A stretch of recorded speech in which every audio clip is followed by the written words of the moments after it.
So that's the million-dollar question that everyone's been asking us over the course of the last few months, and the truth is,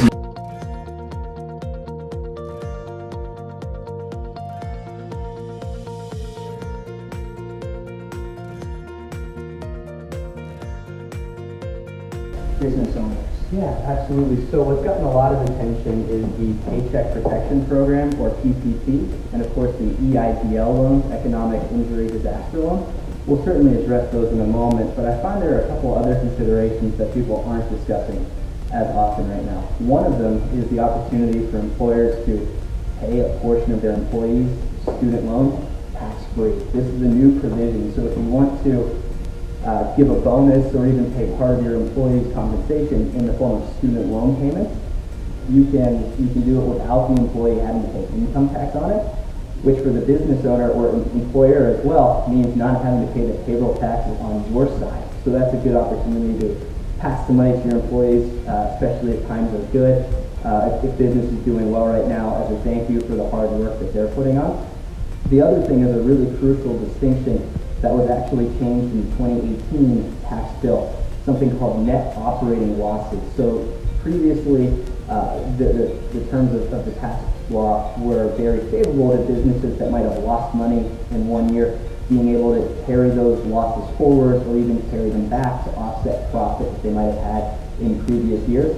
When the sweeping tax bill was overhauled in 2018, that was changed and made less favorable. That was something that wasn't very popular. So with the CARES Act, that has been restored, allowing business owners the opportunity to carry those losses forward to offset taxes in future years.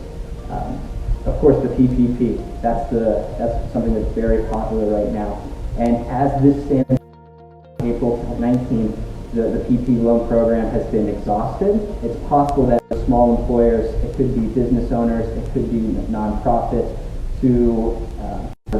for 8 weeks, meaning that they could receive a loan and that loan would be forgiven as long as they used it appropriately within the parameters of the program and they kept their employees on the payroll. The idea being, as a supplement to that $1,200 stimulus check that we've heard so much about, is an opportunity for those employers to continue to pay their employees to keep stress off of the unemployment insurance and to keep those folks at their full income. That program was extremely popular. It overwhelmed the SBA and they used up all of the currently allocated funds. There are discussions in Congress right now for that program to be expanded and for the opportunity for more employers to get in line. So if that happens, that's a great opportunity. And if not, there's something called the EIDL loan that businesses can apply for.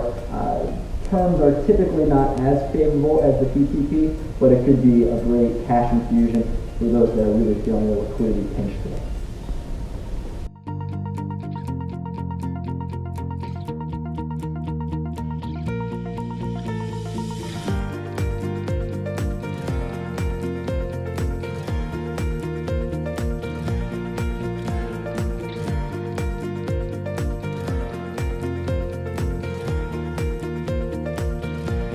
So Josh, now I have a question.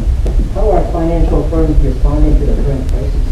Yeah, absolutely. So given the widespread impact that they're having, many firms are doing very generous offers in order to keep their customers in an accommodating position. So for one, several lenders are waiving loan payments or waiving the requirements, or even in some instances relaxing interest or penalties for being late. So that is something that folks who might feel a pinch right now, they may want to take advantage of. We do caution folks to make sure that before they pull the trigger, that they do speak with their lender to understand all of the considerations. There might not be a penalty associated with it, but in some instances, it might still show up on your credit report. So should you want to apply for a mortgage, or should you want to apply for some other form of loan over the course of the next few years, that history will still be on there. And of course, you'll be able to explain it was during the coronavirus crisis, but you want to make sure that you have all of those considerations before you do that. We discussed earlier certain insurance firms waiving the requirement to have physicals. In light of social distancing, many people, especially those with young children, want to get their life insurance taken care of, but they don't want a stranger coming into their house to take the physical. So in those instances, certain companies are waiving the requirement, or at the very least delaying the requirement for several months in hopes that we'll be able to recover from the need from social distancing. Auto insurance companies are issuing refunds, knowing that many people aren't on the road right now. They're passing that, and then of course there are fewer accidents, they're passing the savings that they're witnessing on to their customers as well. So many of those financial firms are doing what they can to protect their customers during this time. So we can ask you, how have your clients been doing in the last month and a half? So that's been a really interesting distinction. We've been working with our clients in many cases for years, and others we're meeting for the very first time. And what we've noticed is that there's a distinct difference in how they're feeling, not necessarily because of how their finances look, but because of how they feel about their plan. So our firm is very focused on providing what we call comprehensive financial planning. So instead of focusing just on investments or just on insurance or just on tax planning, we take a lot of pride in making sure that we assist our clients with all elements of those plans and that those decisions are made in conjunction with one another. As a result, our folks they know that they don't need to worry about the ups and downs of the stock market as part of their plan because they have the proper emergency fund and other elements that have allowed them to be defended and protected during these times. Whereas other folks that we might have met for the first time, they have a lot of different stuff. And in many instances, it's the same stuff that our clients have, but they're not coordinated together as part of a plan. And as a result, they don't feel as secure. So my challenge to folks that are listening right now is if you're feeling anxiety around your money, it may truly be that you're in a good situation, but having a financial plan has been shown to give folks such a greater sense of security. So what I would advise everyone to do is to have a consultation with some advisor who might be able to tell you, hey, you're doing everything right, there's no changes you need to make. You'll be able to sleep so much better knowing that's the case. And we find that's the biggest differentiator.